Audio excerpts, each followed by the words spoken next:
안녕하십니까, 신경입니다. 최근 근래 주식시장이 아주 굉장히 혼란스럽게 움직이는 그런 모습이 보여지고 있습니다. 우리 시청자분들께서도 좀 마음고생이 굉장히 많으실 것 같은데요.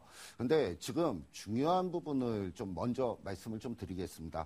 시장이 혼란스럽게 움직여 나갈 때 약간은 좀 보수적으로 마음이 편하지 않을 때는 주식을 일부 좀 현금화를 시켜서 현금 비중을 일부 좀 만들어 놓는 그런 전략이 좀 좋을 것 같습니다. 결론부터 먼저 말씀을 드렸습니다. 지금 시장에 아직까지 불안 리스크가 굉장히 많이 상존해서 움직이고 있습니다. 대표적인 부분은 북한과의 어떤 지정학적 리스크적인 측면, 이 부분이 제일 우선적이다라고 말씀을 드릴 수 있는 부분이고요. 두 번째로는 오늘 금리가 동결이 됐습니다. 조금 전에 말씀을 드렸듯이 금리를 동결을 시켰다라고 하는 부분이 우리나라 시장과 해외 시장과 디커플링이 계속적으로 진행될 가능성이 높다라고 말씀을 드릴 수 있는 부분이고요.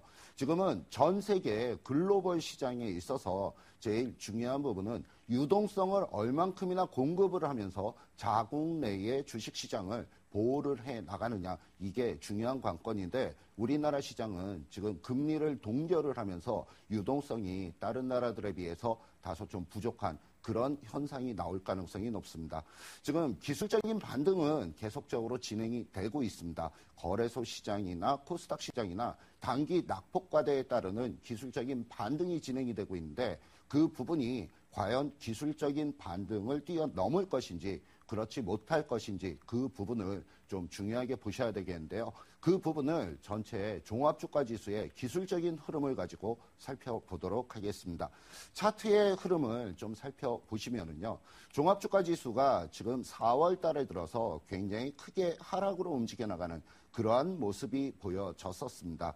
그래서 지금 며칠간에 걸쳐서 반등을 시도해서 움직여 나가는 그런 모습이 보여지고 있는데 그 반등 수치의 마무리가 되는 구간이 20일 이동평균선이 위치해 있는 1965포인트입니다. 1965포인트를 위쪽 상향 돌파를 하지 못한다 그러면 일단 현금의 비중을 좀 더 늘려나가는 그런 전략을 쓰시면 좋겠고요. 그 다음에 코스닥 시장도 같이 한번 살펴보도록 하겠습니다. 코스닥 시장의 흐름을 보면 월봉 차트상으로는 제일 중요한 부분이 550포인트가 중요했는데 역시 550포인트 아래쪽으로 밀려 내려와서 지금 기술적인 반등 수준입니다. 정확한 수치를 따져서 코스닥 지수 547포인트가 지금 기술적 반등의 마무리 구간이고요. 20일 이동평균선을 돌파하지 못한다라고 했을 경우에는 역시 코스닥 쪽에서도 일부 비중을 줄여서 현금을 일부 만들어 놓는 그런 전략이 좋겠습니다. 주식 투자를 하는 데 있어서 최근 근래에 심리가 아주 굉장히 좀 불안한 요인이 많습니다. 그래서 주식 투자를 할 때 어려운 부분을 많이 느끼실 텐데요. 이럴 때일수록 마음적으로 좀 편하게 움직여 나가시려면 일단 일정 부분에 현금이 있어야지만 아래쪽으로 내려왔을 때 하락으로 움직일 때 밑에서 매수를 할 수 있는 그런 편안한 거래를 하셨으면 좋겠습니다.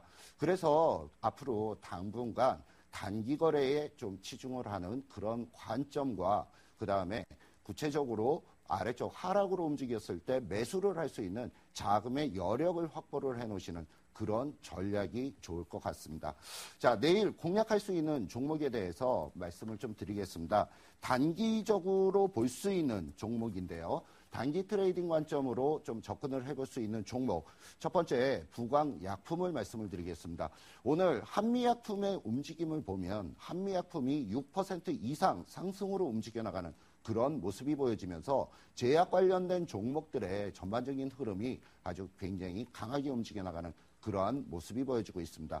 그래서 이 부광약품에 대해서도 당분간 좀 상승의 흐름을 만들어 나갈 걸로 보여지고 있는데요.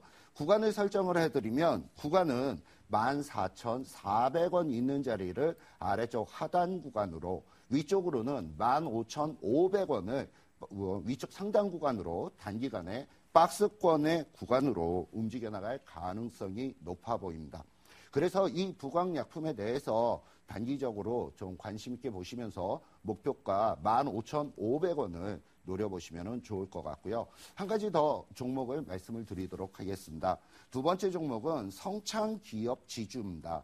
이 성창기업 같은 경우도 역시 마찬가지입니다. 이 종목은 자산가치주로서 과거에서부터 굉장히 유명한 종목이었는데 최근 근래에 주가의 흐름이 아주 상당히 좋게 움직여 나가는 그런 모습이 보여지고 있고 구간을 설정을 해드린다 그러면 25,500원이 있는 자리에서 단기 구간 23,000원을 말씀을 드릴 수 있겠습니다.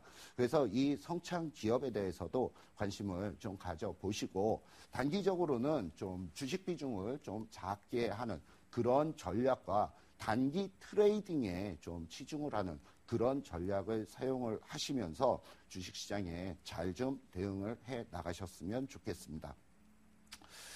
다음 주까지 한번 계속적으로 한번 보셔야 되겠는데 내일부터 시장이 본격적으로 상승으로 움직이느냐 그렇지 못하느냐 그 부분에 대해서 잘 좀 살펴보시고요.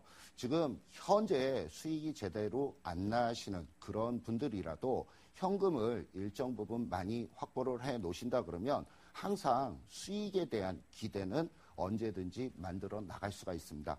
중요한 부분은 주식을 가지고 버티는 게 중요한 것이 아니라 일부 현금을 만들어 나가는 그런 전략, 이게 중요하다는 점을 오늘 강조 말씀을 좀 드리면서 신계영의 신세계 오늘 여기서 마치도록 하겠습니다.